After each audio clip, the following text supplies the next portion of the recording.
हाँ, good morning all of you. चलिए आज हम शुरू करने जा रहे हैं। अगला चैप्टर हमारा जनसंख्या वितरण तक हम लोग देख चुके थे। कल हमने जनसंख्या महासमूह पर चर्चा कर ली थी, है ना, कि विश्व के अंदर जो जनसंख्या का एक बड़ा जो भाग है वो 4 बड़े जनसंख्या महासमूह के रूप में निवास करता है ना। एक सबसे बड़ा जनसंख्या महासमूह कौन सा था? एशियाई समूह। एशियाई समूह के बाद दूसरा यूरोपियन जनसंख्या महासमूह, फिर अमेरिकन जनसंख्या महासमूह और चौथा था हमारा अफ्रीकी जनसंख्या महासमूह। आज हम बात करने वाले हैं जनसंख्या घनत्व की। आज का जो हमारा टॉपिक है वो है जनसंख्या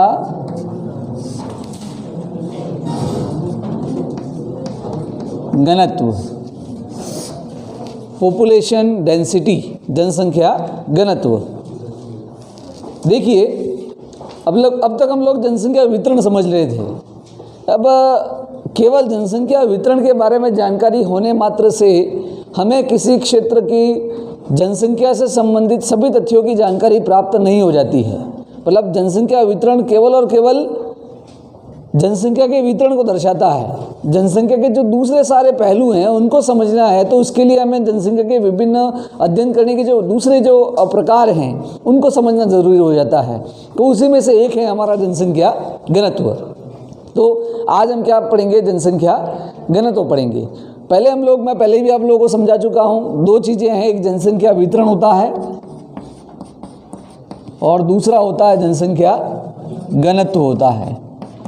2 महत्वपूर्ण पहलू हैं जनसंख्या से जुड़े हुए और दोनों में बहुत अंतर है। काफ़ी बार इन दोनों को एक समझ लिया जाता है कि जनसंख्या घनत्व है वही जनसंख्या वितरण है, लेकिन वास्तव में ऐसा है नहीं। दोनों में बहुत फर्क है। जनसंख्या वितरण जो है वो किसी क्षेत्र विशेष में कुल जनसंख्या बताता है। जनसंख्या वितरण क्या बताता है? कुल जनसंख्या की किसी प्रदेश में, किसी देश के अंदर ओवरऑल पॉपुलेशन कितनी है वो क्या बताता है? जनसंख्या वितरण बताता है। उससे पता चलता है कि उस क्षेत्र की जनसंख्या कितनी है। दूसरी बात, जनसंख्या वितरण से हमें जनसंख्या के फैलाव का पता चलता है कि जनसंख्या कहाँ कहाँ वितरित है। जनसंख्या या मानव का जो निवास है वो कौन कौन से भागों में है, ये किससे पता चलेगा? जनसंख्या वितरण से। इसके अतिरिक्त जनसंख्या को समझने का दूसरा और पहलू है वो है जनसंख्या घनत्व। जनसंख्या घनत्व के अंदर हम कुल जनसंख्या और कुल क्षेत्रफल,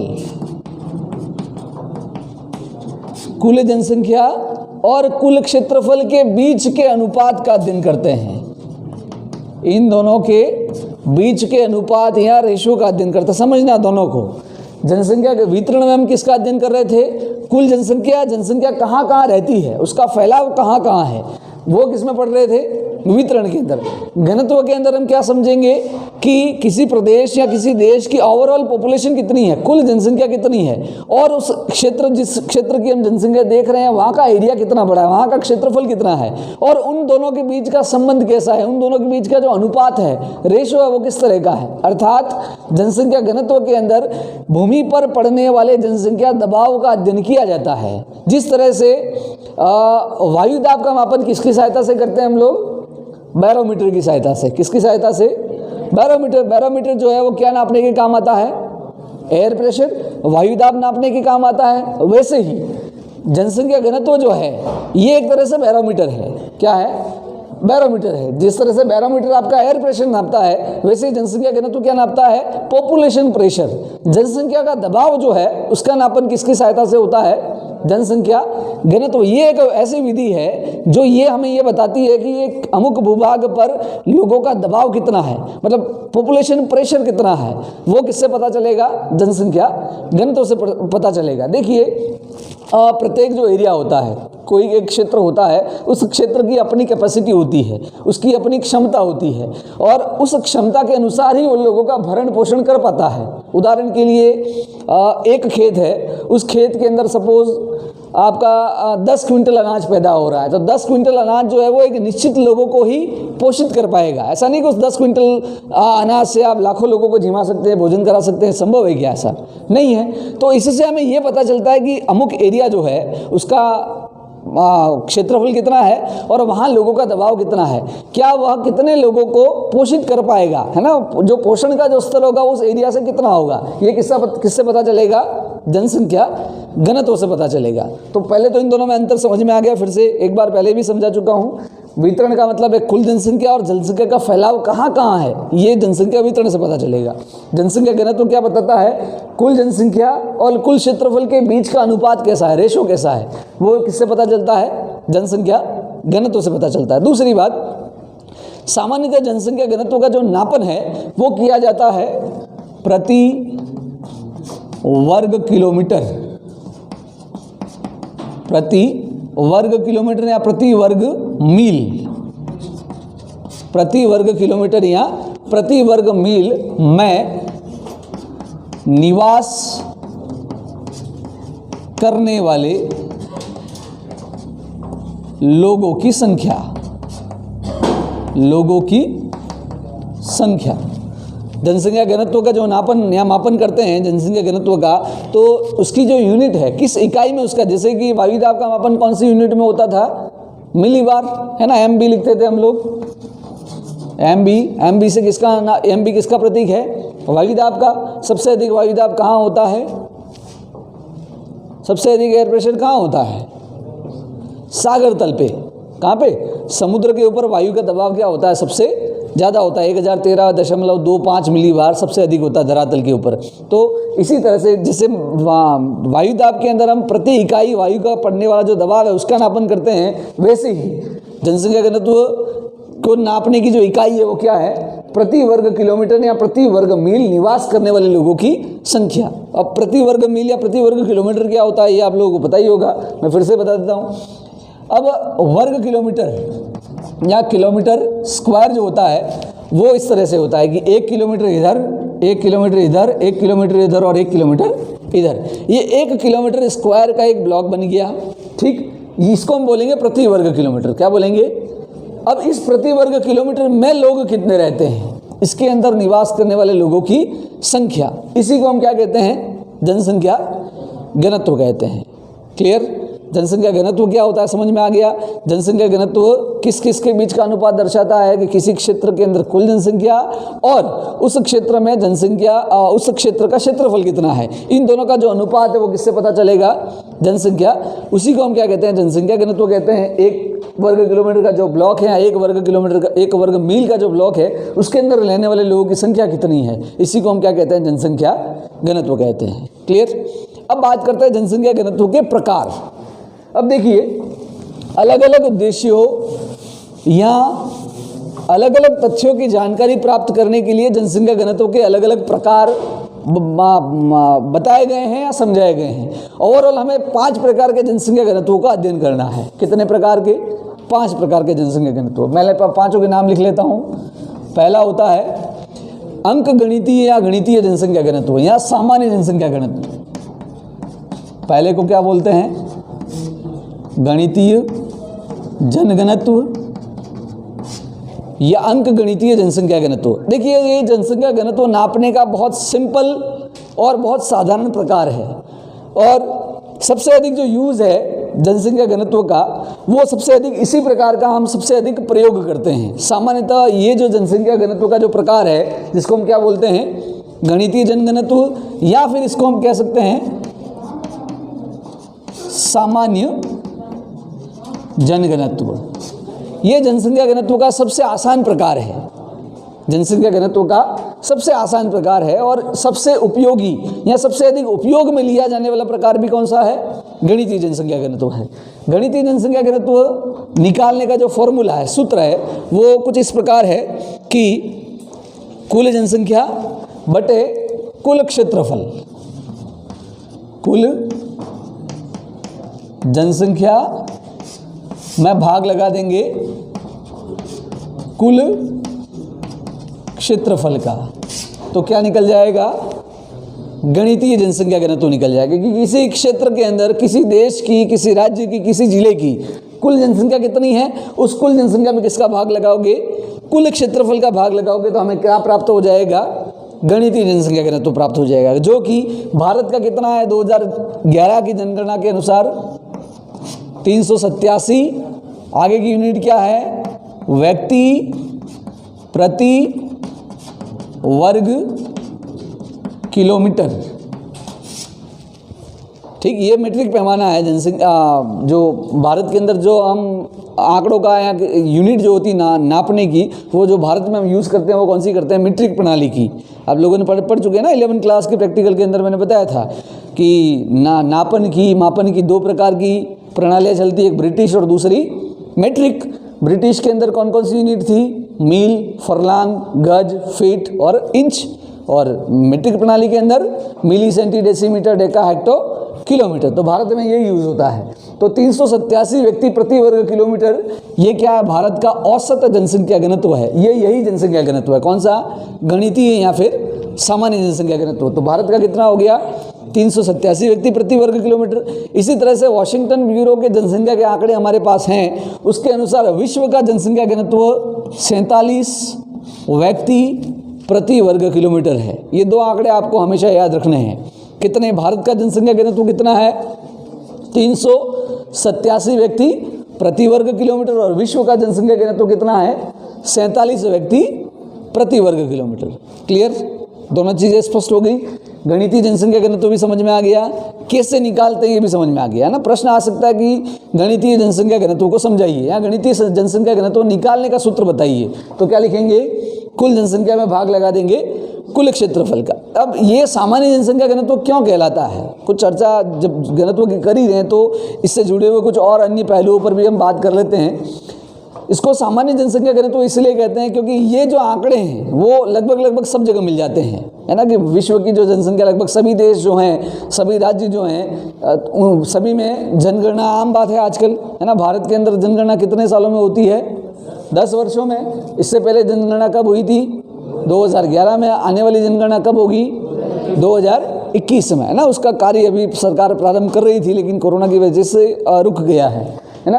तो एक तो कुल जनसंख्या और कुल क्षेत्रफल के आंकड़े लगभग सभी जगह मिल जाते हैं, तो इसलिए इसका प्रयोग क्या होता है? सबसे अधिक होता है। कौन से जनसंख्या घनत्व का? गणितीय जनसंख्या घनत्व का। लेकिन ये गणितीय जनसंख्या घनत्व कह सकते हैं कि सभी मायनों में सही नहीं है, इसकी भी कुछ कमियां हैं। अब कमियां क्या हैं कि हमने देख लिया कि भारत का जो क्षेत्रफल है वो 32.88 लाख वर्ग किलोमीटर है। तो इसके हिसाब से भारत का जनसंख्या घनत्व कितना हो गया? 387। भारत के अंदर कुल जनसंख्या कितनी? 2011 के आंकड़ों के अनुसार 121 करोड़। और भारत का कुल क्षेत्रफल कितना है? 32.88। जिसके भारत की कुल जनसंख्या होगी 121 करोड़ और भारत का क्षेत्रफल कितना है? 32.88 लाख वर्ग किलोमीटर। यदि इसका भाग लगाएंगे तो उत्तर क्या निकल जाएगा? 387। अब ये जो 387 व्यक्ति प्रति वर्ग किलोमीटर है, क्या ये सही है या क्या ये भारत का संपूर्ण जनसंख्या घनत्व तो बता सकता है?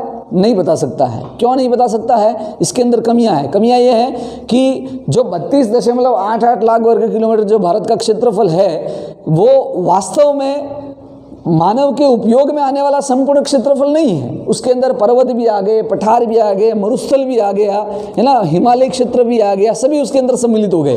वहाँ मानव रहता नहीं है। तो यदि उस जनसंख्या घनत्व को देखेंगे तो वो हमारे लिए सभी तरह से उपयोगी नहीं हो पाएगा।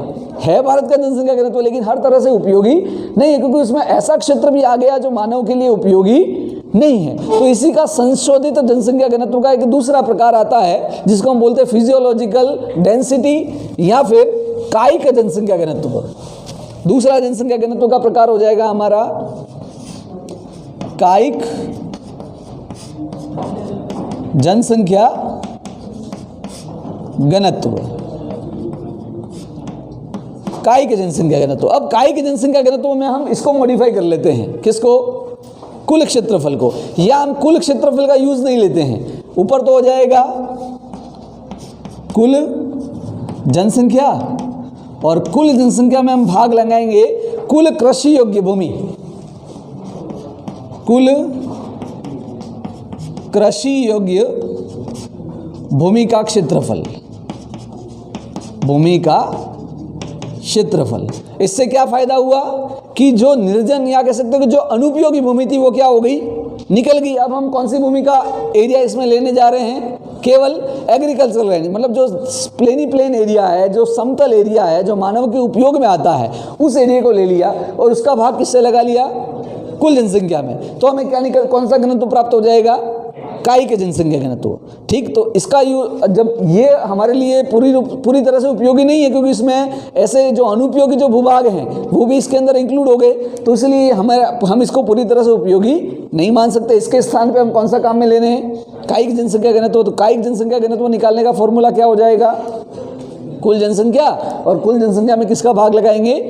कुल कृषि योग्य भूमि का क्षेत्रफल, है ना, ओवरऑल लैंड नहीं, है ना। पर्वत पठार, यहाँ जो अनुपयोगी भूमि थी, जो मरुस्थली भूमि थी, जो डेजर्ट हिस्सा था, वो हमने क्या कर दिया? निकाल दिया। अब कौन सा हिस्सा काम में लिया? केवल और केवल कुल कृषि योग्य भूमि। ठीक, ये हो गया जनसंख्या घनत्व का दूसरा प्रकार, कायिक जनसंख्या घनत्व। अब कायिक जनसंख्या घनत्व भी सभी तरह से उपयोगी नहीं होता है ना। अब देखिए, कुछ देश ऐसे हैं जहाँ पे कृषि के अंदर काम आने वाली भूमि कम है। कहने का मतलब ये है कि कुछ देश ऐसे हैं जहाँ कृषि कार्य के अंदर लोग कम जुड़े हुए हैं, अर्थात कृषि उस देश के अंदर कृषि बहुत कम भाग पर की जाती है। कृषि प्राथमिक आर्थिक क्रिया है, तो कई देश ऐसे हैं जहाँ द्वितीयक, तृतीयक, चतुर्थक और पंचम व्यवसाय जो हैं वो अधिक किए जाते हैं।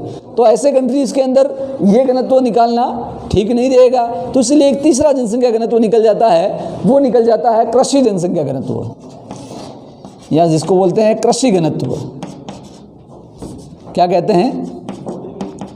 कृषि घनत्व। अब कृषि घनत्व के अंदर हम कुल जनसंख्या को नहीं लेंगे, यहाँ पे फिर मॉडिफाई कर देंगे। यहाँ कुल जनसंख्या के स्थान पे हम ले लेंगे कुल कृषि में संलग्न जनसंख्या। इस फॉर्मूले में क्या डालेंगे? कुल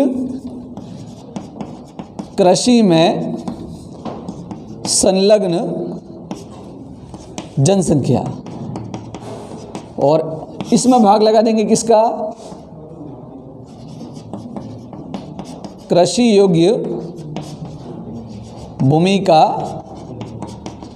क्षेत्रफल। तो इससे क्या प्राप्त हो जाएगा? कृषि घनत्व। तो ये जनसंख्या घनत्व का तीसरा प्रकार हुआ। पहला कुल जनसंख्या में किसका भाग लगा रहे थे? कुल क्षेत्रफल का। जब ये कुल क्षेत्रफल के अंदर अनुपयोगी भूमि भी साथ में आ जाती, तो हमने दूसरा प्रकार बनाया गया बाद में, कौन सा? कायिक जनसंख्या घनत्व। कायिक जनसंख्या घनत्व में कुल जनसंख्या में भाग लगाते हैं किसका? कुल कृषि योग्य भूमि का क्षेत्रफल।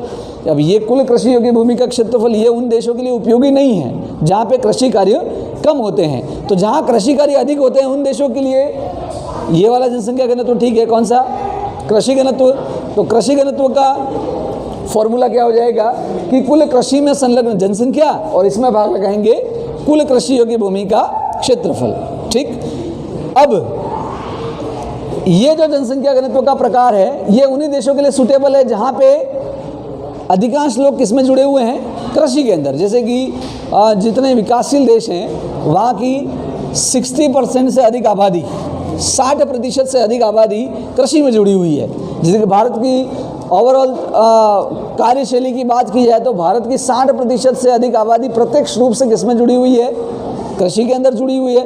तो भारत जैसे जो कृषि प्रधान देश हैं उनके लिए ये जो जनसंख्या घनत्व है वो क्या हो जाएगा? ठीक रहेगा।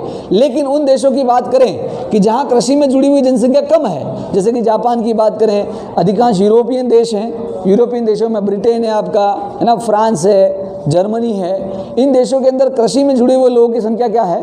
कम है। तो अब यहाँ कृषि में जुड़े हुए लोगों की संख्या कम है, तो यहाँ पे कृषि घनत्व निकालना ठीक नहीं है। तो एक और जनसंख्या घनत्व आ जाता है हमारा चौथा, इसको हम बोलते हैं आर्थिक घनत्व। क्या कहते हैं? आर्थिक घनत्व। आर्थिक घनत्व में हम ले लेते हैं कुल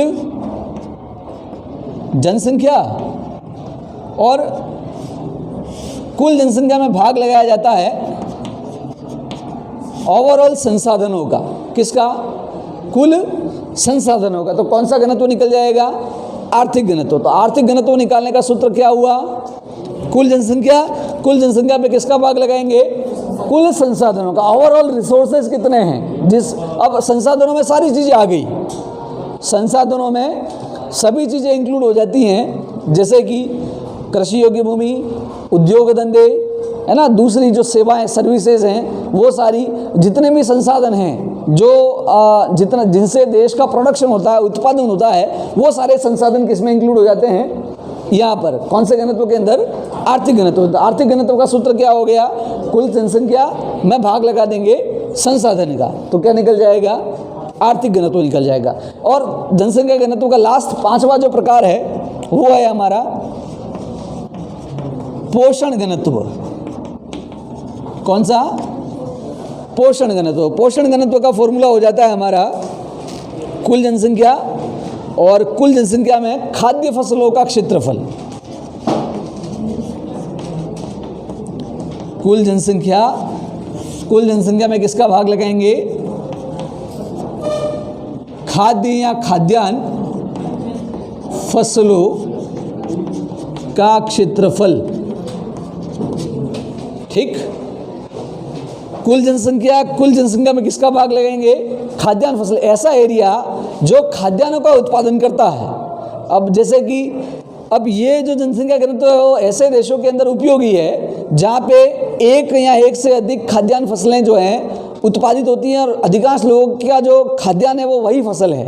ये जो जनसंख्या घनत्व होगा वो उन देशों के लिए उपयोगी होगा। उदाहरण के लिए साउथ वेस्ट के कंट्रीज सारे के सारे, और भारत का उदाहरण के लिए बांग्लादेश, पश्चिम बंगाल है ना, पश्चिम बंगाल है, बांग्लादेश है, ये कुछ ऐसे स्टेट और कंट्रीज़ हैं जहाँ की 90% से अधिक आबादी जो है वो चावल उत्पादित करती है। किसका उत्पादन करती है? चावल का। और 90% से अधिक लोग खाते भी क्या हैं? चावल खाते हैं। तो वहाँ के लिए ये फसल, ये जो जनघनत्व निकालने का जो फॉर्मूला है वो ज़्यादा सटीक बैठता है ना, क्योंकि यहाँ की जो कुल जनसंख्या है वहाँ का खाद्यान्न फसलों का जो क्षेत्रफल है, अर्थात वहाँ पे जो खाद्यान्न फसल जैसे कि चावल उगाया जा रहा है, तो चावल का ओवरऑल एरिया का इसमें भाग लगा देंगे तो पता चल जाएगा कि चावल उत्पादित वाला एरिया कितना है और चावल उत्पादित करने वाले एरिया के ऊपर जनसंख्या का दबाव कितना है, पॉपुलेशन प्रेशर कितना है, वो किससे पता चलता है? पोषण घनत्व से। तो हो गए जनसंख्या घनत्व निकालने के कितने प्रकार? 5 प्रकार। क्लियर? गणितीय घनत्व या सामान्य जनसंख्या घनत्व का प्रकार, कायिक घनत्व इसी का मॉडिफाई रूप, इसे संशोधित करके कौन सा घनत्व बनाया गया? कृषि घनत्व, इसका संशोधित रूप आर्थिक घनत्व और इसका संशोधित रूप हो जाएगा पोषण घनत्व। एक बार फिर से रिवाइज कर लेते हैं। गणितीय जनसंख्या घनत्व निकालने का सूत्र क्या है? कुल जनसंख्या बटे कुल क्षेत्रफल। इसके बाद कायिक जनसंख्या घनत्व निकालने का फॉर्मूला बटे कुल कृषि योग्य भूमि का क्षेत्रफल। देन थर्ड, कृषि घनत्व निकालने का फॉर्मूला कुल कृषि में संलग्न जनसंख्या बटे कुल कृषि योग्य भूमि का क्षेत्रफल।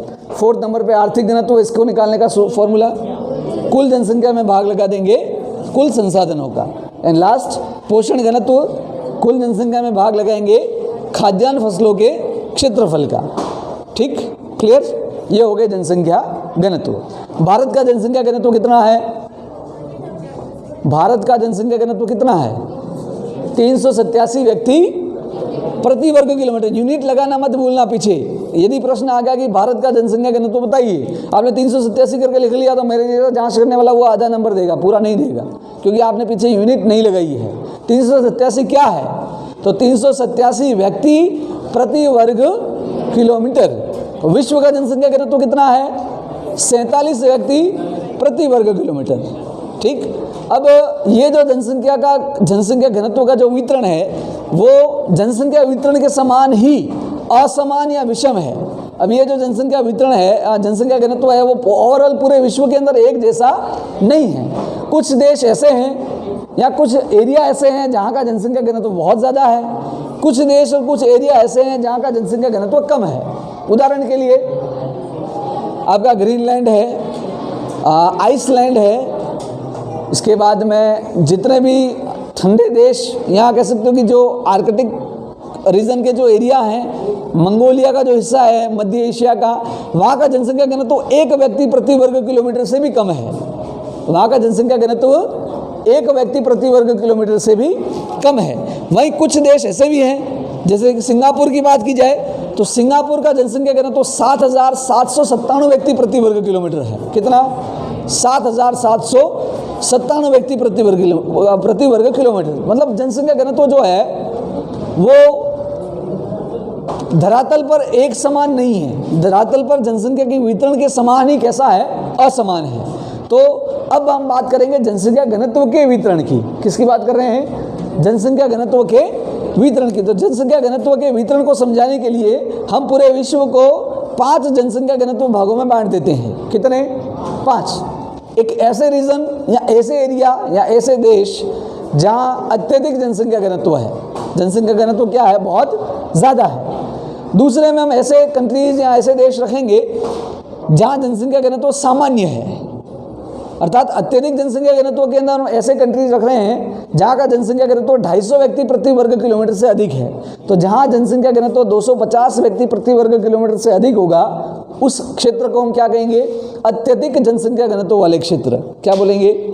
अत्यधिक जनसंख्या घनत्व वाले क्षेत्र। कुछ क्षेत्र ऐसे हैं जहां का जनसंख्या घनत्व 100 व्यक्ति से लगाकर 250 व्यक्ति प्रति वर्ग किलोमीटर के बीच में है। ऐसे देशों को हम क्या कहेंगे? अधिक जनसंख्या घनत्व वाले क्षेत्र। क्या बोलेंगे? अधिक जनसंख्या घनत्व वाले क्षेत्र। इसके बाद तीसरे स्थान पर आएगा कि 10 से 100 व्यक्ति प्रति वर्ग किलोमीटर वाले क्षेत्र, जहाँ का जनसंख्या घनत्व 10 व्यक्ति से लेकर 100 व्यक्ति प्रति वर्ग किलोमीटर के बीच में है। ऐसे क्षेत्रों को हम बोलेंगे कि सामान्य जनसंख्या घनत्व वाले क्षेत्र।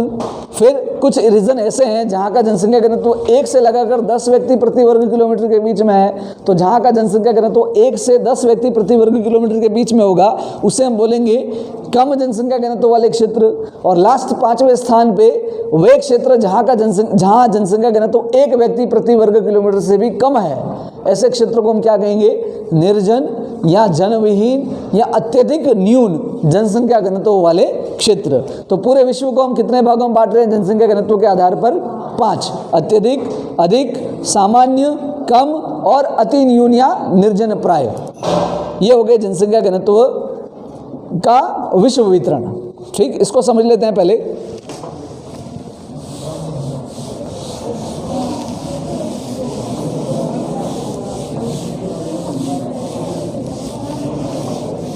चलिए, जनसंख्या घनत्व का वितरण देखें तो जनसंख्या घनत्व के वितरण के आधार पर विश्व को हम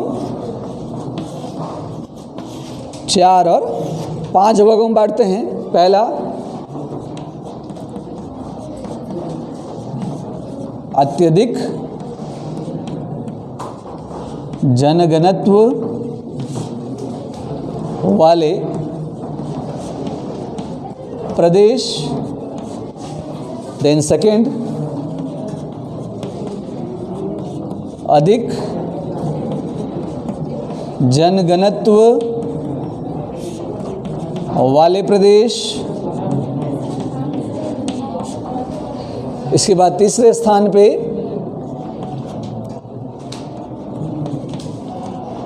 सामान्य जनघनत्व वाले प्रदेश। चौथे स्थान पे कम जनघनत्व वाले प्रदेश। एंड लास्ट,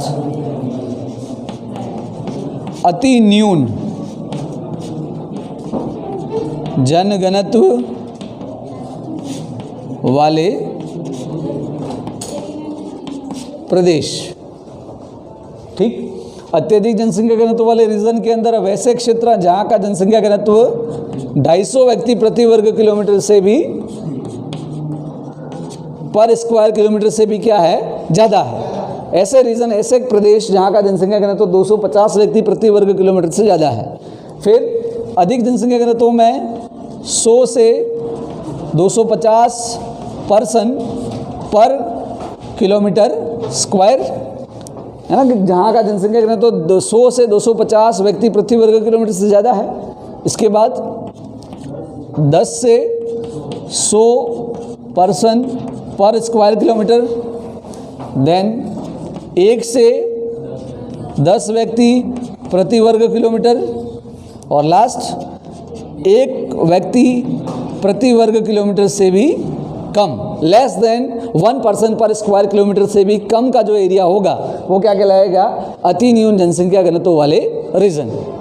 ठीक, मैप्स आप लोगों के सामने खुला हुआ है, देखिए उसके अंदर पांचों पांच रीजन अच्छे से समझा रखे हैं।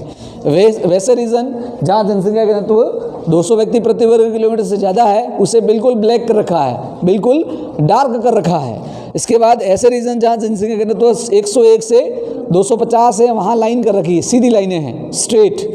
इसके बाद ऐसे रीजन जहाँ जनसंख्या घनत्व लगभग 11 से 100 या 10 से 100 के बीच में है वहाँ पे डॉट्स हैं, लेकिन पास पास में डॉट्स हैं, ठीक। इसके बाद 6 से 10 या 1 से 10 व्यक्ति प्रति वर्ग किलोमीटर से कम जनसंख्या घनत्व के प्रदेश, यहाँ डॉट हैं, लेकिन डॉट कैसे हैं, दूर दूर हैं। और जो बिल्कुल ब्लैंक दिख रहे हैं, व्हाइट कलर का जो पोर्शन है, वहाँ जनसंख्या घनत्व कितना है, 5 व्यक्ति या 1 व्यक्ति प्रति वर्ग किलोमीटर से भी कम है। ये विश्व का जनसंख्या वितरण है, जनसंख्या घनत्व का वितरण है। अब समझ लेते हैं कौन कौन से एरिया इसके अंदर आ रहे हैं, है ना, उसकी बात कर लेते हैं। पहला ले लेते हैं अत्यधिक जनसंख्या घनत्व वाले क्षेत्र, मतलब वैसे प्रदेश, वैसे रीजन जहां जनसंख्या घनत्व 250 व्यक्ति प्रति वर्ग किलोमीटर से भी ज़्यादा है। तो ऐसे में वे रीजन, एक तो हमारे अधिक जनसंख्या वाले रीजन विश्व के अंदर कितने थे, 5। कौन कौन से, दक्षिण एशिया, दक्षिण पूर्वी एशिया, पूर्वी एशिया, 3 तो ये, और पश्चिमी यूरोप और पूर्वी उत्तरी अमेरिका। ये जो 5 अधिक जनसंख्या वाले जो प्रदेश हैं, यही पांचों के पांचों अत्यधिक जनसंख्या घनत्व वाले रीजन भी हैं। देख लीजिए मानचित्र के अंदर, दक्षिण एशिया और पूर्वी एशिया, भारत, बांग्लादेश, चीन, ये अधिक जनसंख्या घनत्व वाले देश हैं। भारत का 387 व्यक्ति प्रति वर्ग किलोमीटर जनसंख्या घनत्व है, बांग्लादेश का 1088 व्यक्ति प्रति वर्ग किलोमीटर जनसंख्या घनत्व है ना। इसी तरह से जापान भी इसी के अंदर आ गया है आपका। पश्चिमी यूरोप के अंदर नीदरलैंड है ना, ये भी इसी के अंदर आ गया है। फिर यूरोपियन दूसरा जो है पश्चिमी यूरोप का जो भाग, पश्चिमी एवं मध्य यूरोप, ये भी बिल्कुल डार्क कर रखा है, ब्लैक कर रखा है। यहाँ का जनसंख्या घनत्व भी क्या है, 250 व्यक्ति प्रति वर्ग किलोमीटर से ज़्यादा है। और तीसरा रीजन है हमारा, मोटे तौर पर देखें, यूँ देखें तो एशिया को निकाल देते हैं तो तीसरे नंबर पे, और एशिया के जो तीनों रीजन उनको साथ ले लेते तो 5वें नंबर पे। कौन सा, पूर्वी उत्तरी अमेरिका, ये भी बिल्कुल डार्क कर रखा है। यहाँ का जनसंख्या घनत्व भी 250 व्यक्ति प्रति वर्ग किलोमीटर से ज़्यादा है। क्लियर। दूसरे स्थान पर, दूसरा जो स्थान है वो आता है अधिक जनसंख्या घनत्व वाले क्षेत्र। अब अधिक जनसंख्या घनत्व वाले क्षेत्र में ऐसे रीजन आते हैं जहाँ का जनसंख्या घनत्व 100 से लगाकर 250 व्यक्ति प्रति वर्ग किलोमीटर के बीच में है। ऐसे रीजन के अंदर जितने भी सभी महाद्वीपों के जो किनारे वाले जो भाग हैं, जैसे कि दक्षिण अमेरिका की बात की जाए तो दक्षिण अमेरिका का जो तटवर्ती भाग है ना, पूर्वी तटीय भाग, उसके अंदर जनसंख्या घनत्व 100 से 250 के बीच में है। इसी तरह से यूरोप का दक्षिणी हिस्सा और दक्षिणी पूर्वी हिस्सा जो भूमध्य सागर से लगा हुआ है, यहाँ का जनसंख्या घनत्व 100 से 250 व्यक्ति प्रति वर्ग किलोमीटर के बीच में है। इसी तरह से एशिया का आंतरिक भाग, यहाँ पे भी जनसंख्या घनत्व कुछ इतना ही है। उत्तरी पश्चिमी चीन का हिस्सा आ जाता है, दक्षिणी ऑस्ट्रेलिया इसके अंदर आ जाता है, वो इसके अंदर है। देन नेक्स्ट, सामान्य जनसंख्या घनत्व वाले क्षेत्र। सामान्य जनसंख्या घनत्व वाले क्षेत्रों के अंदर एक तो मरुस्थलों के निकटवर्ती वैसे क्षेत्र जहाँ कृषि की जा रही है ना, यहाँ जो घास के मैदानों के अतिरिक्त जो ऐसे रीजन हैं जहाँ कृषि की जा रही है, ऐसे क्षेत्र इसके अंदर आ गए सामान्य जनसंख्या घनत्व वाले क्षेत्र के अंदर।